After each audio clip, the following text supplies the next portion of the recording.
Good morning, lovers of wisdom, and everyone who accidentally stumbled upon this video. Today, I'm working on the 6th paragraph of the book Beyond Good and Evil. I'm going to read this paragraph and talk about it for a few hours. But before to get to it, let me recite the previous 5 paragraphs.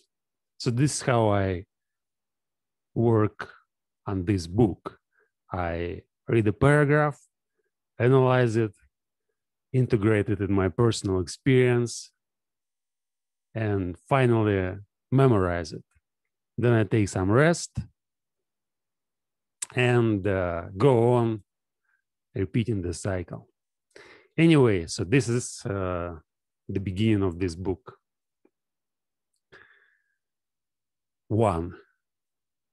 The will to truth, which is to tempt us to many a hazardous enterprise. The famous truthfulness of which all philosophers have hitherto spoken with respect. What questions has this will to truth not laid before us? What strange, perplexing, questionable questions? It is already a long story, yet it seems as if it were hardly commenced. Is it any wonder that we at last grow distrustful, lose patience, and turn impatiently away? That this Sphinx at last teaches us to ask questions ourselves? Who is it really that puts questions to us here? What is really this will to truth in us?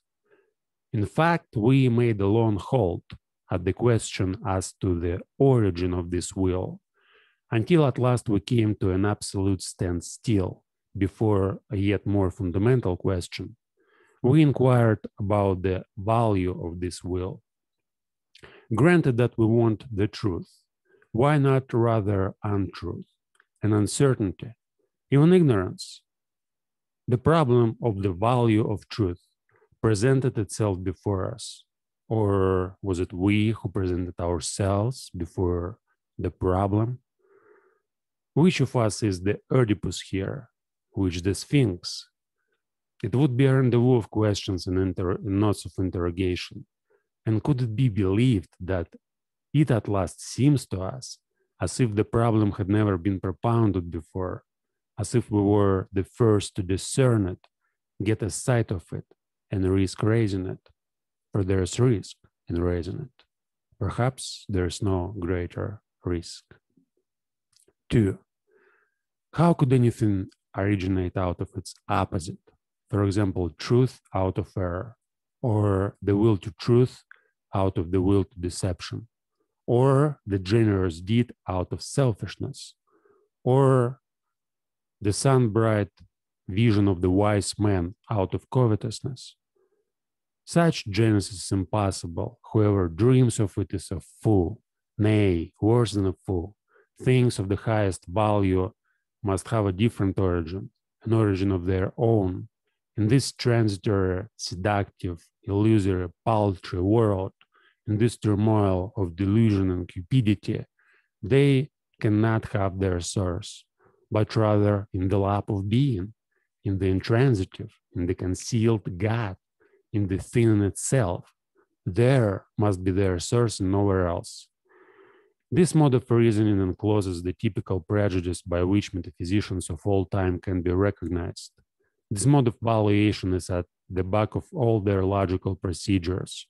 Through this belief of theirs, they exert themselves to their knowledge, to something that in the end solemnly christened the truth.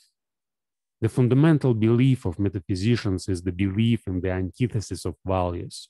It never occurred even to the wariest of them to doubt here on the very threshold, where doubt, however, is most necessary, though they had made a sullen vow de omnibus dubitandum. For it may be doubted, firstly, that the antithesis exists at all, and secondly, that the popular valuations and antithesis of values, upon which metaphysicians have set their seals, are not merely superficial estimates, merely provisional perspectives, besides probably being made from some corner, perhaps from below, frog perspectives, as it were, to borrow an expression current among painters.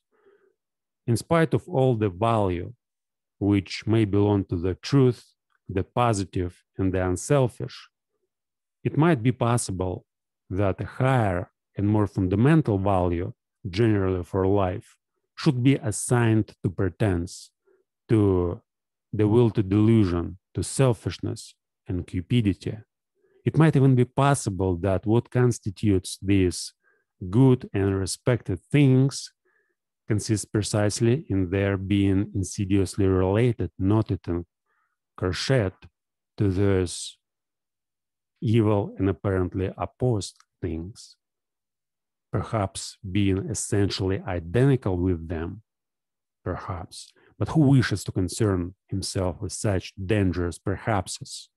For that investigation, one must await the advent of a new order of philosophers, such as will have other tastes and inclinations, philosophers, the reverse of those hitherto prevalent, philosophers of the dangerous, perhaps in any sense of the term. And to speak in all seriousness, I see such philosophers beginning to appear. 3. Having kept a sharp eye on philosophers and having read between their lines for long enough, I now say to myself that the greatest part of conscious thinking must be counted among the instinctive functions. And it is so even in the case of philosophical thinking. One has here to learn anew as one learned anew about heredity and innateness. As little as the act of birth comes into consideration in the whole process and procedure of heredity, just as little being conscious is opposed to the instinctive in any decisive sense. The greater part of the conscious thinking of a philosopher is secretly influenced by his instincts and forced into definite channels. Behind all logic and its seeming sovereignty of movement, there are valuations, or to speak more plainly, physiological demands for the maintenance of a definite mode of life. For example, that the certain is worth more than the uncertain, that illusion is less valuable than truth. Such valuations, in spite of their regulatory importance for us, might notwithstandingly be only superficial valuations, special types of stupidity, such as may be necessary for the maintenance of species such as ourselves, supposing in effect that man is not just the measure of things. 4. The falseness of an opinion is not for us any objection to it. That is here, perhaps, that our new language sounds most strangely. The question is, how far is an opinion life furthering, life preserving, species preserving, perhaps species rearing? And we are fundamentally inclined to maintain that the falsest opinions to which the synthetic judgments a priori belong are the most indispensable for us. That without recognition of logical fictions, without a comparison of reality to the purely imagined world of the absolute and immutable, without a constant counterfeiting of the world by means of numbers, man could not live. That the renunciation of false opinions would be a renunciation of life, a negation of life. To recognize untruth as a condition of life, that is certainly to impugn the traditional ideas of value in a dangerous manner. and philosophy which ventures to do so has thereby alone placed itself beyond good and evil. 5. That which causes philosophers to be regarded half distrustfully and half mockingly is not the oft repeated discovery how innocent they are, how often and easily they make mistakes and lose their way. In short, how childish and childlike they are, but that there's not enough honest dealing with them, whereas they all raise a loud and virtuous outcry when the problem of truthfulness is even hinted at in the remotest manner. They all pose as though their real opinions had been discovered and attained through the self-evolving of a cold, pure, divinely indifferent dialectics, in contrast to all sorts of mystics who, fairer and foolisher, talk of inspiration. Whereas, in fact, a prejudiced proposition, idea, or suggestion, which is generally their heart's desire abstracted and refined, is defended by them with arguments sought after the event. They all are advocates who do not wish to be regarded as such, generally astute defenders also of their prejudices, which they dub truths, and very far from having the conscience, which bravely admits this to itself, very far from having the good taste of the courage, which goes so far as to let this be understood, perhaps to warn friend or foe, or in cheerful confidence and self-ridicule. The Tartuffery, the spectacle of the Tartuffery of old Kant, by which he entices us into the dialectics by ways that lead, more correctly mislead, to his categorical imperative, makes us fastidious ones smile. We who find no small amusement in spying out the subtle tricks of old moralists and ethical preachers, or even more so, or still more so, the hocus pocus in mathematical form, by means of which Spinoza, as it were, has clad his philosophy in mail and mask. In fact, the truth, the love of his wisdom, to translate the term fairly and squarely, in order to thereby strike terror into the heart of the assailant who should dare to cast a glance on that invincible maiden, that Pallas Athena. How much of personal timidity and vulnerability does the masquerade of a sickly recluse betray? All right, it was, as I said, the first 5 paragraphs. Now let's go on and start analyzing the 6th one. So the first thing I'm going to do is just read this paragraph, and then I'm gonna slow down and analyze it sentence after sentence.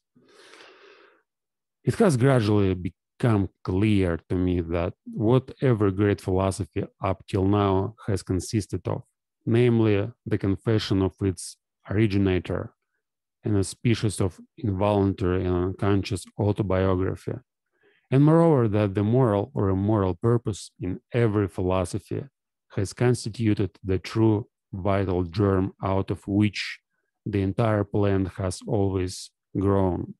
Indeed, to understand how the absurdest metaphysical assertions of a philosopher have been arrived at, it is always well and wise to first ask oneself, what morality do they or does he aim at? Accordingly, I do not believe that an impulse to knowledge is the father of philosophy, but that another impulse, here as elsewhere, has only made use of knowledge and mistaken knowledge as an instrument. But whoever considers the fundamental impulses of man with a view of determining how far they may have here acted as inspiring genii or as demons and kobolds, will find that they have all practiced philosophy at one time or another, and that each one of them would have been only too glad to look upon itself as the ultimate end of existence and the legitimate lord over all the other impulses. For every impulse is imperious, and as such attempts to philosophize. To be sure, in the case of scholars, in the case of really scientific men, it may be otherwise, better, if you will.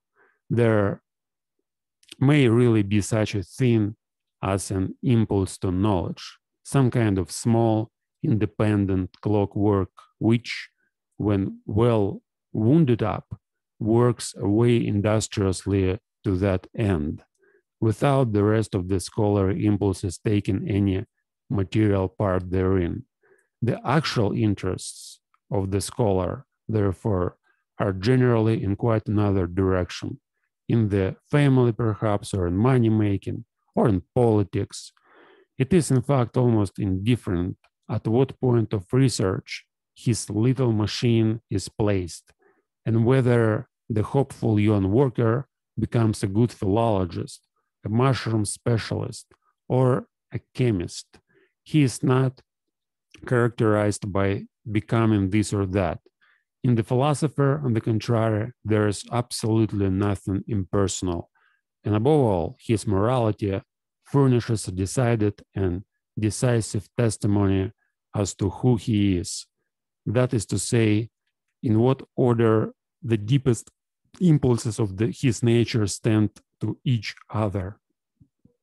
All right. So I think I need to set a timer. So I don't want to spend 3 hours or 2 hours analyzing this paragraph. I'm going to do it for an hour.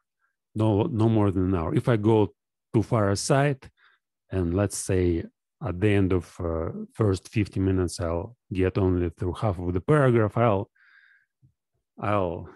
speed up and just read more carefully the rest for the last 10 minutes. Let's not waste time. It has gradually become clear to me that every great philosophy up till now has consisted of, namely, the confession of its originator, and a species of involuntary and unconscious autobiography. And moreover, that the moral or immoral purpose in every philosophy has constituted the true vital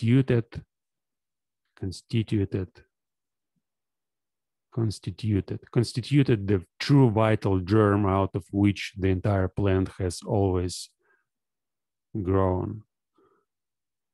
Okay, so consisted of every great philosophy consisted of confession of its originator and a species of involuntary and unconscious autobiography. And moral or immoral purpose in every philosophy has constituted the true vital germ out of which the entire plant has always grown. So all these metaphysical worlds and beliefs and ideas, pure form, etc., according to Nietzsche, are the product of certain type of morality. And by morality, he basically means that, you have certain desires, and these desires create a special worldview for, being fulfilled. And essentially, he's going to talk about it like later. I don't want to Oh, but that doesn't matter. I may say what I already like how I already understand it. So essentially, there's one or few instincts which take over the other ones and dominate the entire, the the entire conscious of a philosopher. And then the philosopher writes his or her books, and in these books, like what's really important is not the content or the ideas. So to understand these ideas, you have to first look at the philosopher, since all philosophy, everything written was produced by people, and these people had certain desires, they had certain goals in their lives, and Nietzsche says these goals are determined the philosophy itself. But I like to just pay attention to some phrases like confession of its originator, a species of involuntary unconscious autobiography. Yeah, like you may say, I study whatever science to know what's really going on, to understand what is the world, to find truth. But it may be the case. It's like you may believe that it's what you're doing, but in reality, there are opposing instincts in you, and these instincts use all this knowledge which you find to basically suppress other instincts and dominate, above them. Yeah, it's so clear for me now. Like recently, last week, at the end of the last week after I recorded the previous study and stream, like the next day on Friday, I lapsed to my, I don't know how to call it, but in this video game playing. So I essentially played video games, and I don't even understand how it happened. So, well, I understand. I woke up in the morning on Friday. I had no energy. I had no motivation to study and to do anything. I went to the source for water, got back, started reading something, started studying math, thinking about some equations. And then some uncontrolled impulse crossed my mind. And essentially, I said to myself, what the hell am I doing? I want to play video games. Let's stop suppressing it. Let's just, take some rest. If I'm tired, I probably need certain emotions. And I didn't think about it too much. I didn't, reflect on why this impulse occurred, since, it was more intuitive and instinctive. So I just started playing video games, and the entire Friday, the last Friday, I spent playing video games. And it was terrible. I was sitting at the computer the entire day, and I was thinking, man, like later, before to fall asleep, I was thinking, man, if I only am able to dedicate this energy, this time to like studying streams, for example, how far would I go if instead of playing video games, I'll sit here and talk to, imaginary audience, considering paragraphs which I really like. I mean, this is an activity which I really like to do. And I get as much from it as I get from playing video games. But in video games, it's somehow, there are some different emotions. I play with real people. I mean, here it still feels as if I'm talking to the computer, to some kind of artificial intelligence. Whereas in the game, there are certain people you compete with them, and especially when I, do my best and defeat everybody at every game. Yeah, I feel such wonderful emotions. I don't feel anything like that here, but the flip side of it is that I can control it. So here I study for a couple of hours, and then I do something else. I study something else, and if I'm tired, I may watch some, TV show or a movie, or simply listen to music or go for a walk. And essentially, I'm not addicted to it. So if I don't study, I don't have irresistible urge to get on the internet and record the study and stream. Whereas in playing games, since it was suppressed, and I repressed this passion or this impulse or this instinct for many years. So the first time when I realized that it was a kind of,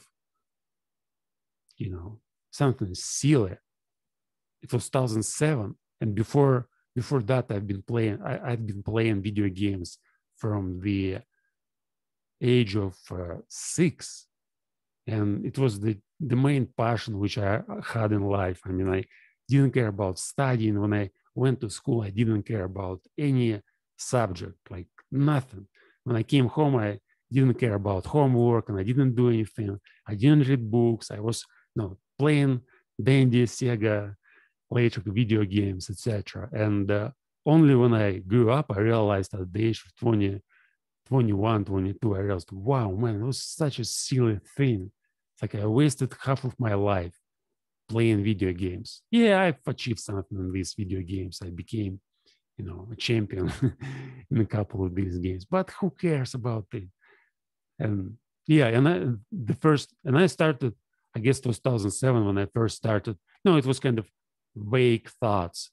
Basically, the question was, what if I go back in time when I was like 6 or 7, and instead of dedicating all my time to video games, instead of thinking all the time about video games, I study math or languages or philosophy or any science. How far would I go in it, or do some martial arts, whatever the hell I could do, something useful. And when I started really studying, science, languages, philosophy, reading books, I realized that like all these 15 years, it was, first of all, it was my youth. So I had much more energy back then. And I had much more opportunities for studying, even though we didn't have the internet. So I grew up like 90s. The internet in Russia was, beyond, no, it was inaccessible for me. I got my first computer at the age 2009. And before that, well, I started coming to the computer clubs at 2002. But anyway, so the idea is, of course, the internet wasn't here, but still there were lots of books. There were lots of materials. I could find essentially everything that I use right now. So I could learn to write journals, to do self-analysis, to do communication analysis, to study languages. Like library was still here. So when I started thinking about it, I realized, wow, man, it's like I wasted 15 years. And this always motivated me. This always gave me some kind of, power. So whenever I played video games, then I had lapses for a week, a few weeks, a month. But essentially since 2007 till now, like for the last 13 years, it's unrestrained growth. So in studying and knowledge, I basically go forward, and I quit smoking. I quit all sorts of things which held me back. And now I can see that there were some kind of passions which I had, and I suppressed them by the, let's call it, the highest passion of getting knowledge, getting some wisdom, let's call it that way. But essentially, was it like what was the thing which I wanted to get at the beginning, and what is the thing which I got, which I've gotten? It's quite different. So I haven't thought about, well, we may call it in a kind of vague manner. So it's like freedom, or it's self-control, or it's as Carlos Castaneda called it, seeing. So now I can control my emotions, but to the degree, like not perfectly, but still there's how would I put it better? Anyway, so there's some instinct in me which philosophizes, and what kind of instinct it is? Well, it's probably something that I don't even understand myself. But there's a desire to keep all these passions tamed. Since I know that if I play video games, it's not just playing video games, there are all sorts of things entailed by, like, essentially, if I quit studying and start playing video games or watching lots of movies, I later probably will go smoke and do all sorts of stupid things. I don't know, but usually when I study, it feels as if I'm doing something meaningful. And when I write a paper, like every morning, basically, I have a routine and write something for an hour. For me, it's just thinking. So I don't think about it as writing, as people write books or something. No, for me, it's just thinking. So or meditation. I sit at the table and write down my thoughts. And after that, it always feels great. And well, yeah, I don't know what exactly is this passion or instinct. Maybe it's again, self-preserving mechanism, but what exactly it wants to preserve? Self-control. I don't know. But yeah, in philosophy, here, like if we use Kant or Spinoza, like previous two examples, so Kant basically, the old Kant, philosophized using a special term like categorical imperative. And Kant was a very disciplined guy. So he lived all his life according to certain principles, and he developed these principles early in life. And he had a bad health, and it helped him to survive. So basically, he was a very sick child, and he had no many chances to survive, but he disciplined himself. So he did everything like in a rational way, and it helped him to survive for 80 years. And then all these principles like categorical imperative basically were side effects of his struggling with nature, with his health. And Nietzsche also had lots of problems with health. And Spinoza, of course, also was this, like Nietzsche calls him, a sickly recluse. So he wasn't just sick, but he also recluse means somebody who lives in an exile. So he was excluded from his community because he was a great thinker. And so to prove that he was writing like all his philosophy may be considered as an attempt to prove that his way of life, his lifestyle, his whatever he was doing was the best thing that man could do. Yeah, and okay, let's read it once again. It has gradually become clear to me what every great philosophy up till now has consisted of. It's not truth, right? It's certain instincts organized in a structure. And what kind of instinct is on top of this structure basically determines the philosophy itself. We may project it on a social level and say that using some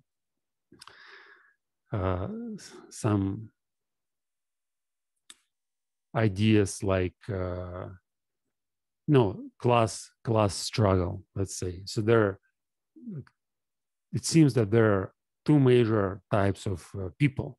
So one, and in capitalism, of course, in capitalist societies, there are two major type of people. So one type of people, those who work, and another type of people, those who do not work. And essentially, or there's a better distinction, like those who are paid for what they do, and those who buy other people's labor and get some profit from their labor. So essentially, we may say that what's the problem with capitalism? There's a huge majority of people who have to do some crap which they don't like to do. only because they are paid. And it's a kind of deception. So it's like we created this whole social institute, like money. And now we see how, like, yeah, no doubt, we build lots of, great cities, communities, and lots of amazing things with science, the internet, whatever. And probably without this, it wouldn't be possible. Or we lived in like feudal society where there would be slaves and masters. But still, it's like in our modern system, there's definitely this this problem which can't be solved, since if we live under capitalism, there are people who sell their labor and people who buy their labor and get profit from that. So why did I brought up this analogy? It's like instincts. Yeah, and obviously, if you belong to a certain type, like if you are somebody who sells his or her labor, so what's going on? You may develop a certain type of philosophy. You may say, not you, but essentially, for you, probably you won't be able to develop such any type of philosophy, since you are always busy thinking about how to get money to buy, certain things which you need. But those who get profit from those who sell their labor, they definitely may invest this profit in making certain types of philosophies. So write books, create TV shows, TV programs, special ideologies, propaganda, saying that it's okay, this system works. Like if you are unhappy, it's not because of the system, it's because of you, because you don't work hard enough. So if you work more, you'll become rich, and essentially you may hire those people who are stupid or lazy or whatever. Whereas in reality, it's the system, and it's not, well, it's the best system. Of course, we can see a better system. We know what's going on under socialism and fascism, but yet there are problems, and these problems, when they're ignored, they can be solved. But now this like kind of this instinct, I don't know how to call it, but on a social level, let's call it free market, right? So now this is it is stronger than all other instincts, and it basically controls a lot of what's going on in society. And on a personal level, of course, there's the same instincts. So we may always zoom in and zoom out to understand better how, like if you are living in a capitalist society, your position will determine the way how you think. So if you're okay with everything, if you like everything, you'll probably belong to a special class. If you are not okay, if you don't like, you probably belong to a different class. But yeah, there was an idea. Yeah, of course, there may be some exceptions. Of course, we can't see it all like black and white. For example, there may be people who basically earn their own living by doing something for themselves and not hiring others. And now I guess, yeah, it's also substantial. Like most of the entrepreneurs who work for themselves, doing certain stuff, selling their products, like small entrepreneurs, they also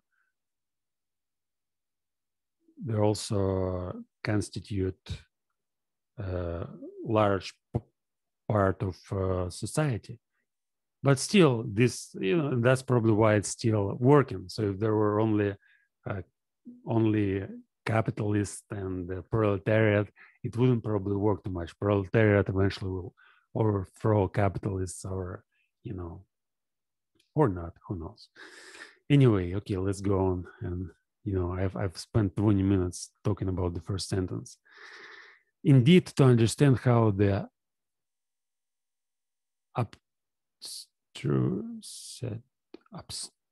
what's the word? Abstracted metaphysics. Abstracted. I want to check out it's abstract, but Abstracted, probably a peculiar way of saying abstract. Abstruse. Abstruse. Abstruse. Unnecessary, complicated, and difficult to understand. Oh no, abstrused. Abstrused. Abstruse.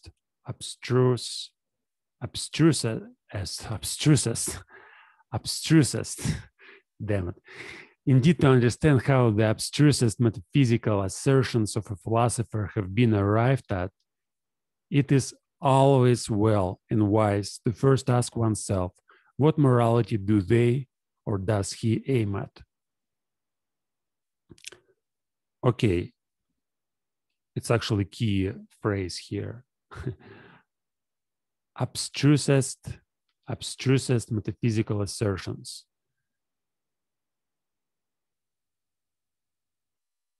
The question, what morality do they or does he aim at? So what essentially he wants to achieve? Does he want personal, like does the philosopher want personal freedom?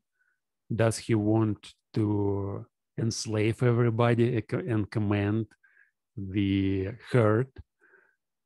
Does it want to get something special, maybe some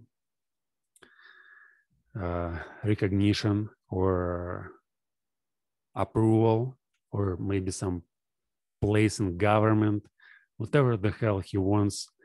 The first question, like to understand the abstruse metaphysical assertions, we have to look at the philosopher to understand who he is, what is he doing. Yeah, and essentially, since I'm doing this work for myself, so I have to like I'm a philosopher. What am I doing? who I am? What do I want? Do I want freedom? Yeah. Do I want freedom even if I don't believe in such thing as freedom? I mean, being a determinist or a skeptic, essentially. Do I believe in freedom? Do I want freedom? I know what is freedom. When I can sit and play video games for as much time as I'm alive, and I definitely want this. So the strongest desires in me are the desires to play dumb video games, to sit at the computer and do nothing, not talk to people, not engage in any social activities, just sit and play. And I know how it works. And I had been playing in video games for years, so for probably a decade. And I know where it led me to. And I don't want it. But there's something stronger in me that wants to fight it. And I can defeat it fully. One of the longest periods of being, in this amazing state when I didn't play video games, like a recent one was, I guess it was 2019. Yeah, at the end of 2018, I stopped playing video games in December, and I didn't play in the entire 2019. So, but then, I was working on the speaking club. Essentially, it motivated me much more than video games. Yeah, but then I lapsed back. Or was there another period when, I played chess, of course. I didn't play, I still played video games. Chess is also a video game. I can say that, Warcraft and chess are different in any decisive sense. So I played chess, and still 2019, it was, many months when I was like in April, I played chess, in August, I played chess. But another period, 2020, when I had a relationship, I also didn't play for half a year. But few times I lapsed back. Yeah, I want to get rid of video games completely, but still it seems to be impossible. For the last couple of months, so before this last breakdown, which happened the last week, I didn't play video games for 2 months. No chess, no any other sorts of games. And it was wonderful. I achieved so many things. I mean, I uh, systematized my work. I was studying philosophy. I discovered amazing philosopher John Searle, and I watched the entire course of his lecture on philosophy of language. I watched half of the course on philosophy of mind. I read this book, The Theory of Speech Acts, and I was like working on my previous projects quite well and was writing almost every day. It was wonderful. But then, like this day, I lapsed back, and like 2 months, it's like I have to start from the beginning. So today, I have to start from the beginning to count all these months. And this is my journal and basically my all writing activities. They emerged out of this desire to suppress my passion to play video games. Not only video games, I'm talking about like jerking off. It's also from the same category, and smoking and drinking and all sorts of stupid activities which I liked, but I knew that they led nowhere, and they essentially destroyed my health, destroyed my psychological health, destroyed my strength, made me weaker. And that's why I wanted to, it's basically the desire to be strong, to be strong. That's what guides me, and that's what in the core of my my philosophy essentially. But as I said, like counting these periods when I didn't play video games, so I may start from 2007 and basically now tell for half an hour, for an hour, all these periods. So from 2007, like from June, like stopped smoking, and for half an hour, for half a year, I didn't play video games. Then in May, I got back, and then going on, and I may tell like all periods. So basically, like 10, 15, 20 periods when I stopped doing that, then I started again, then I stopped again, and it's like unstoppable. It's like a permanent battle, which I have with myself. Now again, I lost. I want to start a new one, and this time let's do it for more than just 2 months. Let's do it for half a year or for a year. Essentially, I know that if I'm able to focus on studying for a couple of months, then it doesn't bother me. It may be only kind of an accident, as it was the last week when I just want to play. But why do I want to do that? I see that there's kind of belief which I hold, and this belief is about taking rest. So I think, and it's irrational, since I don't actually rest when I play video games. It's a very, very difficult, very intensive activity, but still I have this belief, and I think probably on a subconscious level, that whenever I play video games, I actually get rest from my extensive studying, since what's going on in my life for the last 10 years. So it's basically from morning to evening, I read something, I write something, I watch some videos, I communicate with the internet, but doing it in a kind of productive way. So I don't waste time like watching some memes or scrolling social networks. I don't waste time at all. So it's just few exceptions when I may find myself just looking some pages on Facebook or VK, or watching some occasional videos on YouTube. But mostly it's finding a certain theory, idea, science, and studying it for as long as I can maintain my focus. Then shifting to something else, another science, and essentially like writing, analyzing all of this. And of course, like after a couple of days or a couple of weeks or a couple of months, when you set certain goals, like to study analytic philosophy, for example, I set a goal. I want to study analytic philosophy. I want to focus my attention on it. I want to do it for 5 years, let's say. And then I'm doing it. And after a few months, when I'm doing it perfectly, there's a feeling that it's all goes well, but there's still something like maybe I'm I'm doing it too much. Maybe I have to relax, have to make a break, since there's kind of stagnation. And I've noticed that after I make breaks, after I like play video games for a few weeks or for a couple of days, I get back refreshed, even though it has certain consequences. It basically causes damage to my health, since as I said, I'm sitting for like few days, few weeks at the computer, like for 10, 15 hours every day.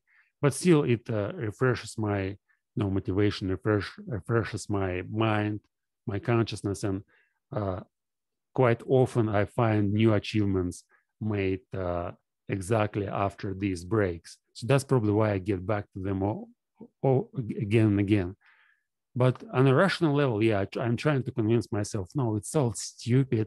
I don't want to play video games. I may find a different way to relax.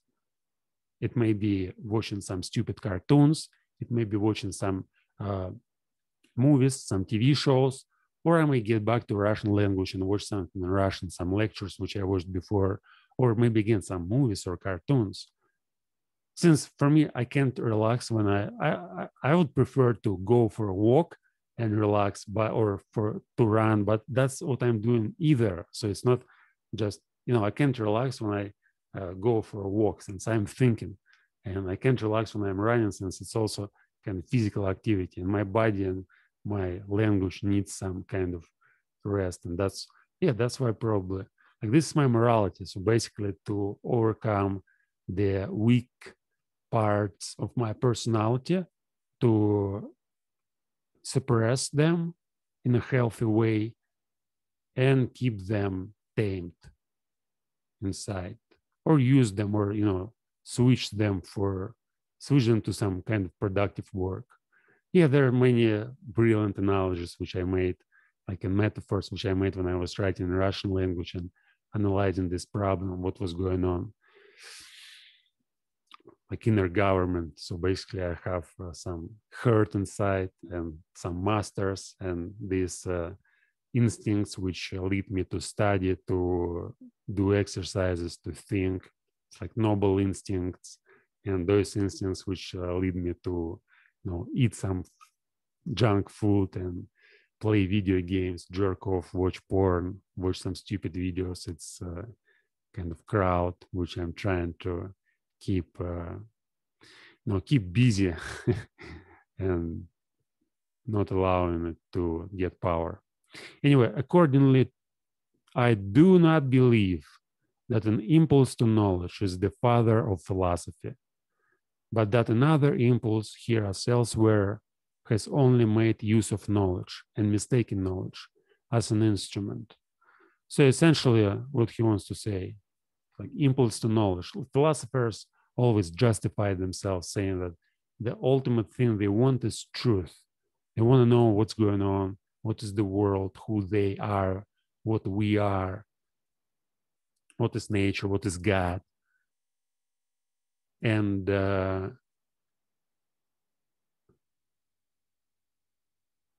Nietzsche says, no, it's not the case. You don't want to know. There's something in you that wants power. And it uses certain knowledge to, it's like in me. So it uses knowledge to repress certain instincts, to get power and to create a special type of life, a mode of life, when I can, be proud of myself, or, love myself, or whatever, be not too miserable. Yeah, since, I'm not miserable when I play video games, I'm pretty happy, but I'm miserable afterwards. So after spending 5 days on playing video games, my conscious, my mind, my language, it basically is so distorted. I can't think clearly. I complain inside a lot. I mean, I may go and talk to people as well and complain and say, you don't complain. But sometimes it happens. I may say, but it's not complaining. So it's basically, man, it was madness. I just spent 5 days playing video games. I don't know what happened. Like I was sitting and like an idiot. at the computer for 10, 15 hours a day. Yeah, it's never complaining, it's rather self-irony, but I still don't like it. Yeah. And yeah, the impulse to knowledge. So I need knowledge. I need all this knowledge.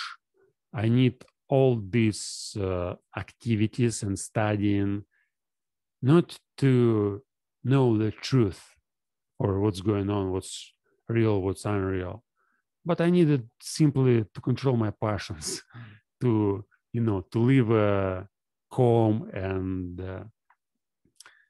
stable life. Since if I don't have this, if I don't have knowledge, if I don't have an access to knowledge, if I don't do certain exercises, I basically lose control and my life becomes a chaos. So I can't do anything. And I see that I can't go so far in this life. Of course, I may spend the rest of my life playing video games, and probably it's going to be a very wonderful life. 10 years of sitting at the computer, and I'll maybe achieve something, like to become some kind of whatever champion. But well, first of all, there's so like before a couple of years before, a decade before, it still could make sense in terms of I could become a champion in Warcraft or in Starcraft or in chess or in whatever else. But now computers, dumb artificial intelligence, computers play all games so much better, so that it makes very little sense to continue playing games. So this, like, I like to play games since for me it was a competition and I wanted to be like the best player. And now I see that it's impossible. So I can't beat computer in chess. I can't beat computer in Dota. I can't beat computer in any game. And like losing 10 or 20 years of my life doing something that a computer could do, like for an instant, like what's the point? Whereas language is something like philosophy, essentially getting new knowledge, analyzing some theories, creating a new something new, something like poetry, philosophy, just writing about personal experience. This may be wonderful, since no computer, at least for now, can't do that. And yeah, this seems to be like I can do it endlessly, and it's an endless competition. And here, at least, I can win. So, like, by win, I don't mean like, well, probably I am driven by this motivation, but essentially, I may think about it as like becoming the greatest philosopher. So, a computer now can compete in philosophy, and I can compete with Nietzsche. I can compete with Kant. I can compete with Schopenhauer, with Aristotle, with Plato. And essentially, if there's success, so if I have, let's say, 30 years more and I study in depth, I may get the point where my experience and my philosophy will essentially be kind of a new step in their philosophies. So I'll, become a philosopher on a historical level. So there will be like books written about me, and they like not books, people will just make videos and say, here the guy was talking about philosophy, it was just the beginning of his advent or whatever. And now we see the whole evolution of this guy, how he started from writing his bloody journal at the middle of 2018, and how he started like Russian language for 6, 7, 8 years, and how he shifted his mind to English and from scratch learned this language and created something spectacular in this language. So essentially, like what I'm doing here, yeah, it motivates me much more, since I see that there's like I can compete, I can win something, and I have certain talent for doing this job, for doing philosophy, linguistics, and understanding. And recently I came up with new ideas about philosophy, which on the surface sounds simple. So essentially that when we use the word language and when we use the word mind or consciousness, we often mean the same thing. And well, now I don't want to talk about it too much, since I have only 20 minutes to finish this video, but essentially these both are kind of identical. So language and mind and soul as I can see it right now, they're the same. So if we unlearn everything we learned about mind and soul and like our inner experience, and simply replace this with the word language and understand, but it's not just language. So we need to understand it on a deeper level. It's not just what people mean in daily conversations when they use the word language. It's something a little bit more complicated, and as I said, I can't talk about it right now. But yeah, I'll probably write a book about it in the future.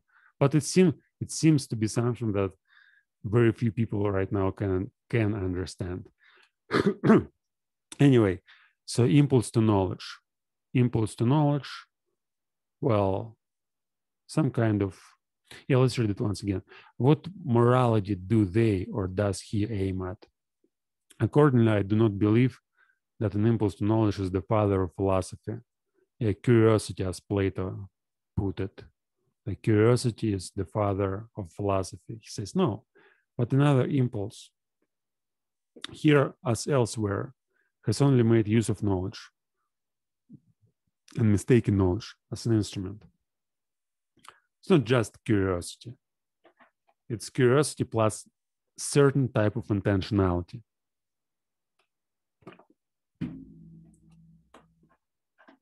What kind of intentionality? Well, you study a certain philosophy and you understand what kind of intentionality. What kind of intentionality makes my philosophy? I don't know. I can't tell exactly. I don't know, really. That's what I'm trying to understand. But whoever considers the fundamental impulses of man with a view of determining how far they may have here acted as inspiring genii or as demons and kobolds, will find that they have all practiced philosophy at one time or another, and that each one of them would have been only too glad to look upon itself as the ultimate end of existence and the legitimate lord over all the other impulses. So the idea is that all impulses, all our impulses, created certain types of philosophies. So if we consider history and analyze all philosophers, like take like all philosophers from Heraclitus to like modern philosophers, like John Searle, yeah, count how many, 1,000 philosophers, we'll find that in each philosopher, there's certain impulse, certain type of intentionality, which created the entire philosophy for itself. You may take any idea and say, okay, let's assume that somebody likes to eat, like it's the ultimate passion. And a man or a woman, well, let's say a man, since in history, women wrote very few books. So a man wants to dedicate his life to food, to eat delicious meals. And he may create like the entire philosophy based on this. And there are so many, novels written about, not just about food, but where food plays a crucial role. And yeah, and just a stupid, simple example. Let's suppose you want to survive, you want to live forever. And this is like terror management theory, that all our actions and behaviors are based on our attempt to escape death. And all philosophy, basically, you want to create an eternal, eternal self. You don't want to die. You create the language, you create the philosophy, and essentially your desire to escape death, to leave a trace on earth through using language, may be a philosophy. And this is one of the major motivations of many philosophies. Or desire for sex. So you may build the entire philosophy on sex, and you may talk about love and say love, like this type of love, like not platonic love, but love to women. So you may create an entire philosophy on that, or you may create an entire philosophy based on the desire to get rich. And now you may see like what's going on the internet, all these stupid books about how to get how to get money, how to be rich, and opposite desires to be poor, like Nietzsche philosophy, for example. It's one of the greatest examples of the opposite desire. So he doesn't want to be rich. He doesn't say like rich, like say I I'm jealous of my poorness, or I'm translating literally from Russian language, but he said something like I'm very jealous about my poorness. Yeah, something like that. He said, like, I don't want to be rich. Who cares about being rich? I want to be wise. And a wise man may survive everywhere. Whereas a rich man, well, no, today he is rich, tomorrow he is poor. And yeah, and being rich, it's not as, once again, it's just a philosophy. My philosophy is also like, since I may talk about a lot, since I obtained this philosophy earlier, like, I guess from whom? Like, who was the first man who criticized richness? I don't know, probably it was Saltykov-Shchedrin. But he didn't criticize richness, but he basically showed contempt to all sorts of pursuit directed on achievements in this field, in this era. But on a serious level, I guess it was Shakespeare, and then it was Schopenhauer. He wasn't so critical about the richness. But there were some philosophers who basically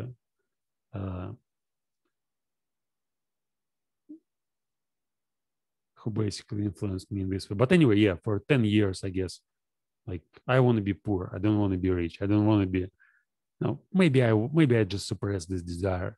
But for the last 10 years, my fundamental belief is that the best, the less money you have, the better. It shouldn't be beyond zero, below zero. It shouldn't be below zero. So if you are in debt, it's not a good thing. But if you have like, let's say, $1,000 on your bank account, it's also not good. It's also not a good thing.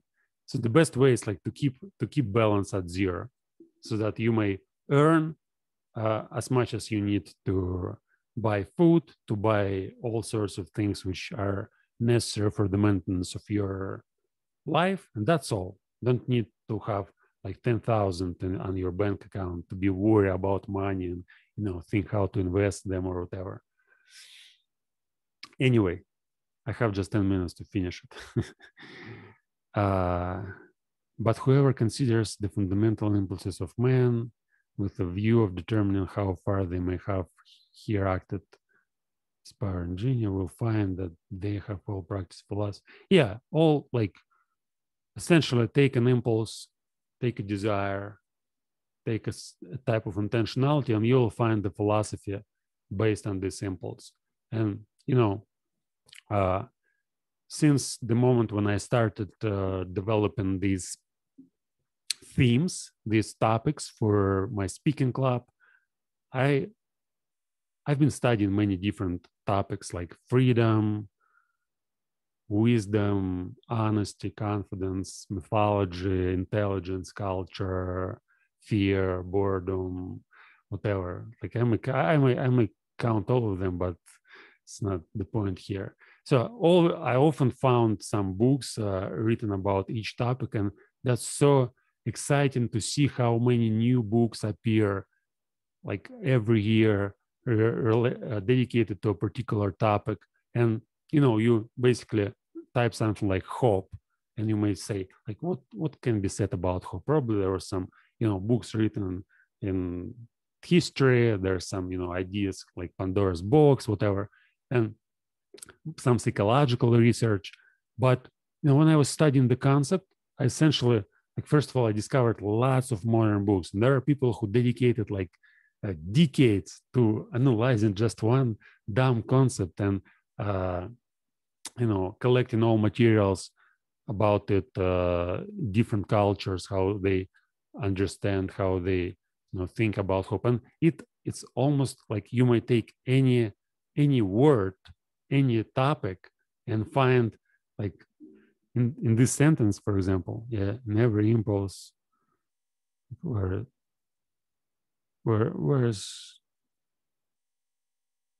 okay, it's here. So let's just take some words.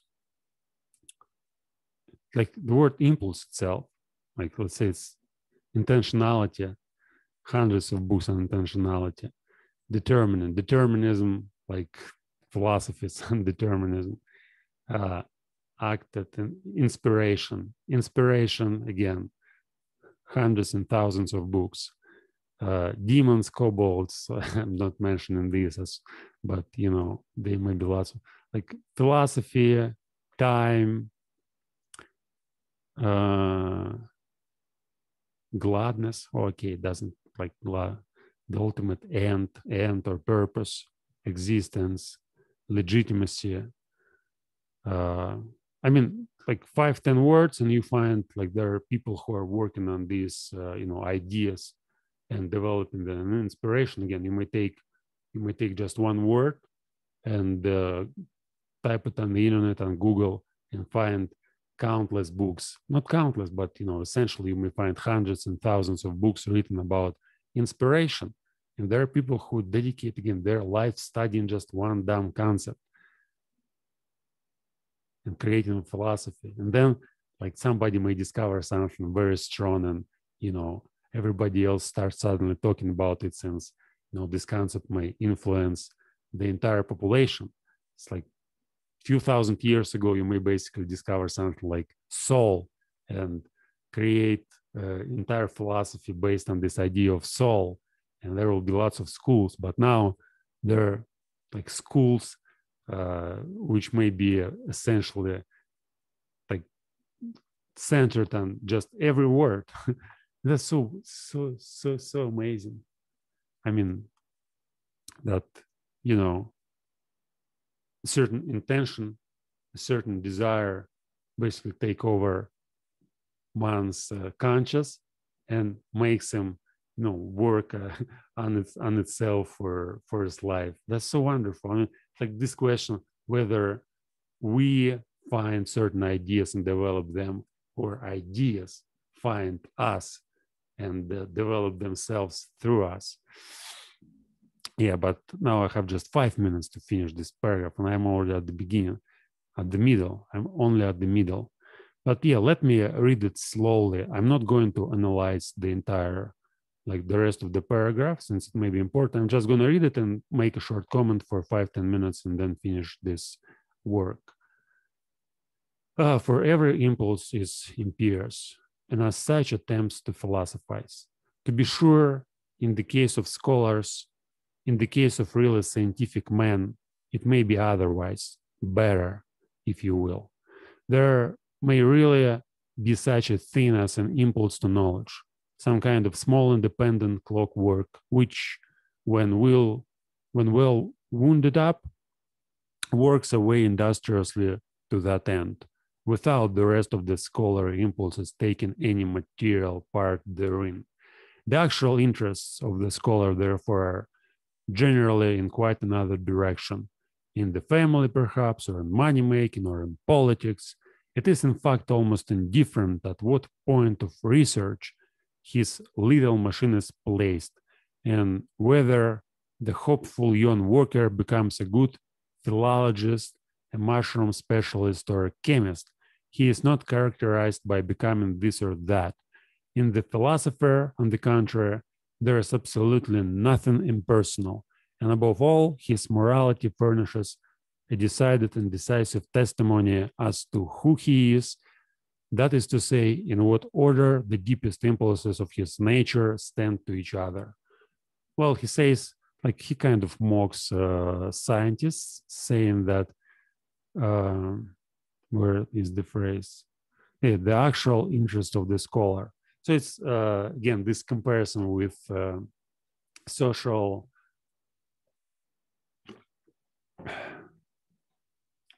structures, social, you know, whatever. So the idea here is that some people work for money and they don't actually care about what they're doing.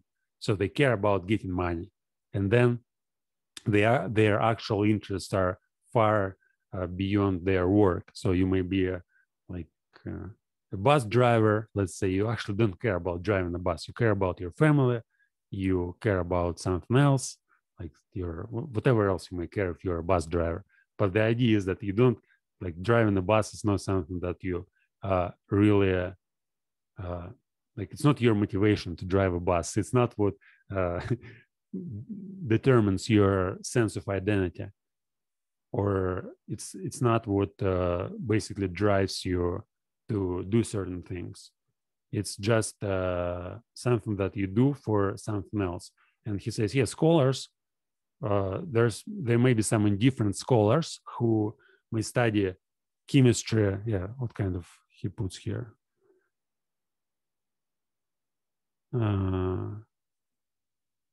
Industriously, scholar input take material, their interaction scholar and quite not direct, perhaps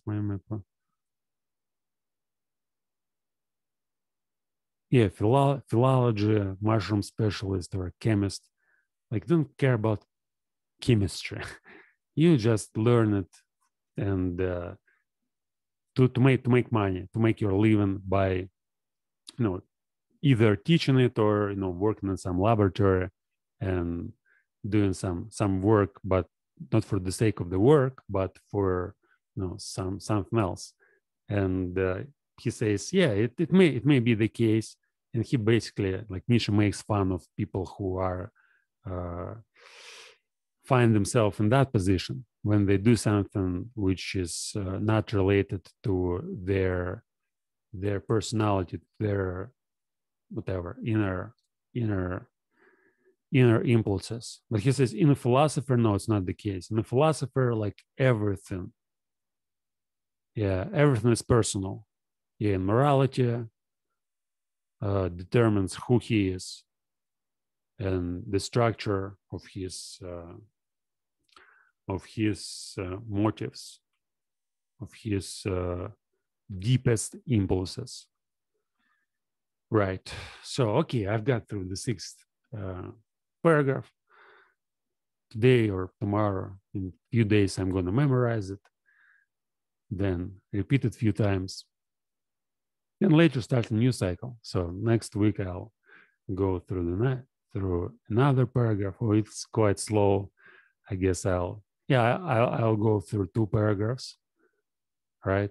So I'll do 2 paragraphs at once next time, and that's funny. But or no, I'm going to do 2 paragraphs at once. So that's it for today. Don't want to say anything else. Thank you for watching. See you next time.